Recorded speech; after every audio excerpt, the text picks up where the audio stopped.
जय हिंद। कैसे हैं आप सभी? उम्मीद करते हैं स्वस्थ होंगे, मस्त होंगे और पढ़ने में व्यस्त होंगे। तो चलिए, आज पॉलिटी का छठा क्लास है और वही क्वेश्चन है, ऑनलाइन क्वेश्चन है। तो चलिए क्वेश्चन को स्टार्ट करते हैं। और पहला क्वेश्चन है, भारत के राष्ट्रपति द्वारा वित्त आयोग की नियुक्ति कितने वर्षों बाद की जाती है? यानी कि कह सकते हैं कितने वर्षों बाद की जाती है, कितने वर्षों के लिए की जाती है। तो दोनों का उत्तर सेम होगा, 5 वर्ष के लिए। 5 वर्ष के लिए, यानी कि भारत के राष्ट्रपति द्वारा वित्त आयोग की नियुक्ति कितने वर्षों बाद की जाती है? तो उसका उत्तर हो जाएगा 5 वर्ष के लिए। और दूसरा क्वेश्चन है कि केंद्र सरकार किसकी सिफारिशों के आधार पर भारत की समेकित निधि से राज्यों को सहायता अनुदान देती है? यानी पूछता है केंद्र सरकार जो है किसकी सिफारिश के आधार पर भारत की समेकित निधि से राज्यों को सहायता अनुदान देती है? तो उसका उत्तर हो जाएगा वित्त आयोग की सिफारिश से राज्यों को भारत सरकार, केंद्र सरकार ने यानी कि समेकित निधि से सहायता अनुदान देती है। और तीसरा क्वेश्चन है कि भारत के आकस्मिकता निधि का संरक्षण कौन है? यानी कि भारत के जो आकस्मिकता निधि है उसका संरक्षण कौन है? तो उसका संरक्षण कौन है? उसका संरक्षण है राष्ट्रपति। और चौथा क्वेश्चन है कि भारत के अटॉर्नी जनरल की नियुक्ति कौन करता है? जिसको बोलते हैं महान्यायवादी। भारत के अटॉर्नी जनरल की नियुक्ति, अटॉर्नी जनरल जो हो गया वो इंग्लिश वर्ड है और महान्यायवादी हिंदी वर्ड है।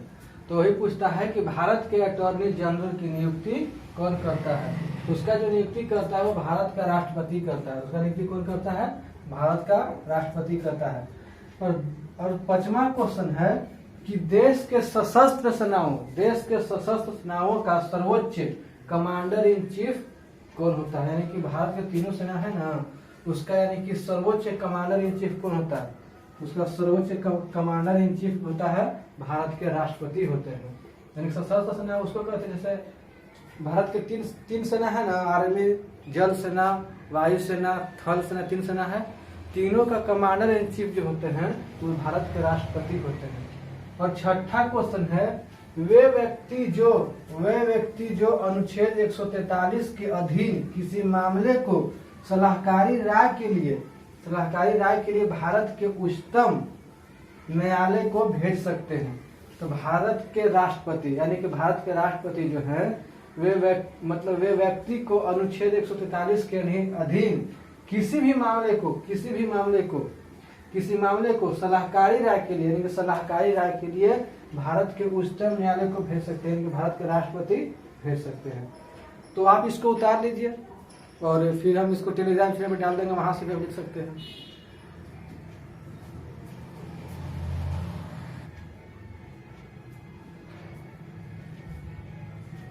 और अगला क्वेश्चन है यानी कि 7वां, एकल हस्तांतरणीय मतदान पद्धति में हर मतदाता व्यक्त कर सकता है। यानी कि पूछता है कि एकल हस्तांतरणीय मतदान पद्धति में हर मतदाता क्या व्यक्त कर सकता है? तो हर मतदाता जो है उतने विकल्प जितने चुनाव में प्रत्याशी हैं, यानी कि उतने विकल्प जितने चुनाव में प्रत्याशी हैं यही व्यक्त कर सकता है।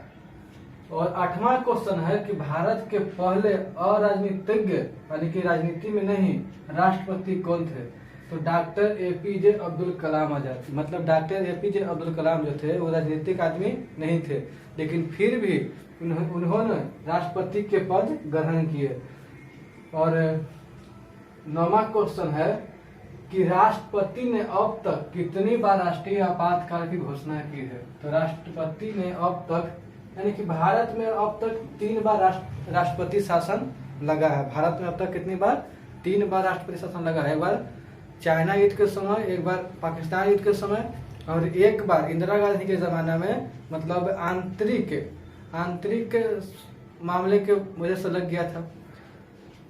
और 10वां क्वेश्चन है कि संवैधानिक प्रणाली के असफल हो जाने पर, यानी कि संवैधानिक प्रणाली जो है उसके असफल हो जाने पर किसी राज्य में राष्ट्रपति शासन संविधान की किस धारा के अंतर्गत लागू किया जाता है। क्वेश्चन तो ऐसे ही लंबा करके पूछ दिया है फंसाने के लिए, बस इतना समझ ली कि राज्य में जो राजकीय आपातकाल लगता है वो अनुच्छेद 356 के अंतर्गत लगता है, और राष्ट्रीय आपातकाल लगता है वो अनुच्छेद 352 के अंतर्गत लगता है, और वित्तीय आपातकाल लगता है जो अनुच्छेद 360 के अंतर्गत लगता है। लेकिन अभी तक भारत में एक बार भी वित्तीय आपातकाल नहीं लगा है। और 11वां क्वेश्चन है, यदि राष्ट्रपति त्याग पत्र देना चाहे तो अपना त्याग पत्र किसे संबोधित करेगा। यानी कि अगर भारत के राष्ट्रपति जो हैं वो अपना त्याग पत्र देना चाहेंगे तो किनको संबोधित करेंगे, तो अपना मतलब भारत के उपराष्ट्रपति को संबोधित करेंगे। याद करिए कल एगो क्वेश्चन था कि अगर लोकसभा के अध्यक्ष अगर अपना त्याग पत्र देना चाहे तो किसे देगा, तो उपाध्यक्ष को अपना त्याग पत्र देगा। तो आज यहाँ क्वेश्चन पूछता है 11वां कि यदि राष्ट्रपति अपना त्याग पत्र देना चाहे तो किसे अपना त्याग पत्र देगा, तो भारत के उपराष्ट्रपति को अपना त्याग पत्र देगा। और 12वां क्वेश्चन है कि किसकी नियुक्ति करना भारत के राष्ट्रपति के अधिकार में नहीं है। यानी कि किसका नियुक्ति करे, प्रधानमंत्री की नियुक्ति करना तो राष्ट्रपति के अधिकार में है, लेकिन पूछ रहा है कि किसका नियुक्ति करना भारत के राष्ट्रपति के अधिकार में नहीं है। यानी कि भारत राष्ट्रपति उसे नियुक्त नहीं कर सकता है, यानी कि वो है भारत के लोकसभा अध्यक्ष को, लोकसभा अध्यक्ष के जो है वो अपना मेंबर ही चुन लेते हैं, वो राष्ट्रपति की जरूरत नहीं पड़ता है। तो वही क्वेश्चन पूछता है कि किसकी नियुक्ति करना भारत के राष्ट्रपति के अधिकार में नहीं है, तो होगा लोकसभा अध्यक्ष को नियुक्त करना भारत के राष्ट्रपति के अधिकार में नहीं है। और 13वां क्वेश्चन है कि भारत के राष्ट्रपति के चुनाव के लिए नागरिक को कितनी आयु पूरी कर देनी चाहिए। यानी कि भारत के किसी नागरिक को अगर राष्ट्रपति का चुनाव लड़ना है तो उसे कितनी आयु पूरा करना चाहिए, या यूं समझ लीजिए कि भारत के राष्ट्रपति को चुनाव लड़ने के लिए कितना उम्र होना चाहिए, तो उसका जो उम्र है वो 35 वर्ष होना चाहिए, तभी यानी कि आप जा करके राष्ट्रपति का चुनाव लड़ सकते हैं। अगर आपका उम्र 35 वर्ष से कम है तो आप राष्ट्रपति का चुनाव नहीं लड़ सकते हैं। तो चलिए आप कुछ क्वेश्चन को उतार दीजिए या स्क्रीनशॉट ले लीजिए।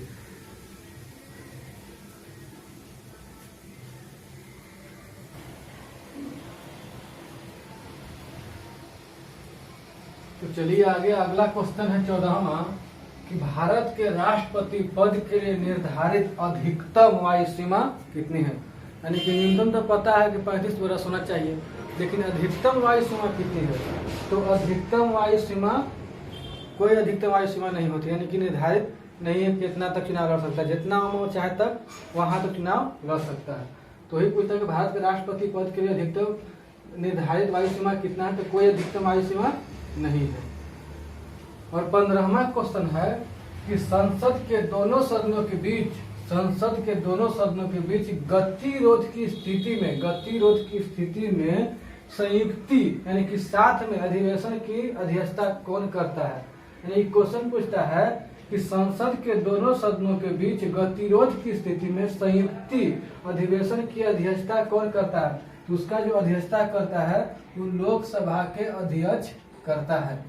और 16वां क्वेश्चन पूछता है कि संविधान में कितने प्रकार के आपातकालों का प्रावधान है। हम आपको बताया ना कि 3 प्रकार के संविधान में आपातकाल का प्रावधान है। यहाँ क्वेश्चन भी है कि संविधान में कितने प्रकार के आपातकालों का प्रावधान है, यानी कि कितने प्रकार के नियम है, तो 3 प्रकार के आपातकालों का प्रावधान है।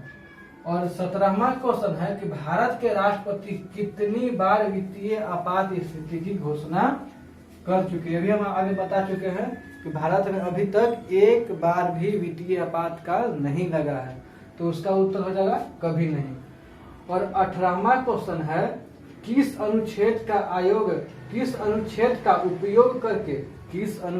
उपयोग करके भारत के राष्ट्रपति वित्तीय आपातकाल का घोषणा कर सकता है।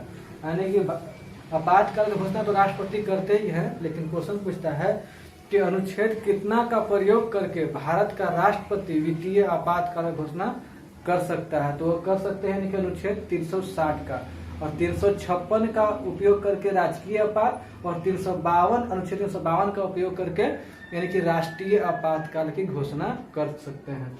तो इसका उत्तर हो जाएगा अनुच्छेद 360। और 19वां क्वेश्चन है, भारत में स्वतंत्रता के बाद, एक ही क्वेश्चन के उलट फेर के पूछते रहता है, भारत में स्वतंत्रता के बाद कितनी बार राष्ट्रीय आपातकाल लागू हो चुका है, यानी कि भारत में जब भारत स्वतंत्र हुआ उसके बाद भारत में कितनी बार राष्ट्रीय आपातकाल लग चुका है। तो भारत में मतलब स्वतंत्रता के बाद 3 बार राष्ट्रीय आपातकाल लग चुका है, वो आगे आपको हम बता दिए हैं कब कब लगा है।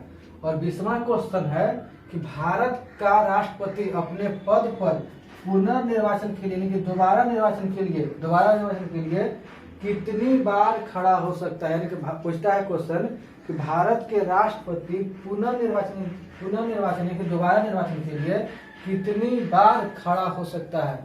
तो उसका कोई जो मतलब जितना बार चाहे, उसका कोई लिमिट नहीं है कि 2 बार खड़ा होगा 3 बार खड़ा, कोई लिमिट नहीं है। तो जितना बार चाहे वो राष्ट्रपति के पद के लिए खड़ा हो सकता है। तो ठीक है, आज के लिए इतना ही रहने देते हैं और मिलते हैं नेक्स्ट क्लास में। और आप लोग इस जितना भी क्वेश्चन करा रहे हैं, आप पहला क्लास से ही देखिए, सब में यानी कि 20-20 क्वेश्चन करा रहे हैं, किसी में कम ही कराए हैं। तो सब अलग अलग क्वेश्चन है और सब क्वेश्चन बहुत ही महत्वपूर्ण क्वेश्चन है, मतलब एग्जाम के पॉइंट ऑफ व्यू से। तो सब क्वेश्चन की याद कीजिए कि एग्जाम में आजकल ऐसा ही क्वेश्चन पूछता है, 1 लाइन क्वेश्चन ही पूछते हैं, ऐसा नहीं कि मतलब अब तो सब है नहीं है, सब 1 लाइन क्वेश्चन पूछता है। और आप इस सब को याद कीजिए। और अगर चैनल पर नए हैं तो सब्सक्राइब कीजिए, वीडियो को लाइक कीजिए और ज़्यादा से ज़्यादा अपने दोस्तों के साथ शेयर कीजिए, ताकि खुद भी पढ़े, दोस्त भी पढ़ें, जितना लोग हैं सब पढ़ें। पढ़ना ही तो सब कुछ है, जिसके पास शिक्षा नहीं है उसके पास कुछ नहीं है। कहते हैं ना कि शिक्षा वो शेरनी का दूध है जो जितना पीता है उतना दहाड़ता है। एक कथन किनका है? एक कथन जो है डॉक्टर भीमराव अंबेडकर जी ने कह के गए थे कि शिक्षा वो शेरनी का दूध है जो पीता है वो दहाड़ता है। तो आप भी शिक्षा ग्रहण करने में चूंकि मत, शिक्षा ग्रहण कीजिए। शिक्षा ग्रहण करना एक समझिए कि मूल अधिकार भी है, तो शिक्षा ग्रहण करना बहुत ही जरूरी है। आप शिक्षित नहीं है तो कुछ नहीं है। तो ठीक है, आज के लिए इतना ही रहते हैं, मिलते हैं नेक्स्ट क्लास में, तब तक के लिए जय हिंद।